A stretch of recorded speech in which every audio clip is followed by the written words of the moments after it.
Tergugat dalam perkara hubungan industrial Senin siang kemarin menghadirkan 3 saksi di lanjutan sidang di Pengadilan Negeri Palembang. 3 saksi yang dihadirkan tergugat pernah menjadi bawahannya di perusahaan. Saksi menerangkan permasalahan penggugat atau perusahaan mengajukan gugatan terhadap tergugat karena ada masalah pribadi antara tergugat dengan atasannya. Disampaikan di depan hakim, majelis hakim, yang pertama adalah ketika mereka diinvestigasi pun itu arahnya itu banyak mengarah untuk mengejar saya, menginvestigasi saya, termasuk tadi ya saya dibilang kok bagus seperti itu gitu kok.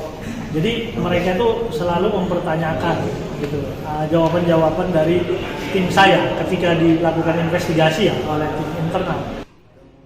Pihak penggugat belum bersedia menanggapi keterangan saksi tersebut. Sidang kemudian akan dilanjutkan pekan depan. Yudi Kiswanto, Kompas TV, Palembang, Sumatera Selatan.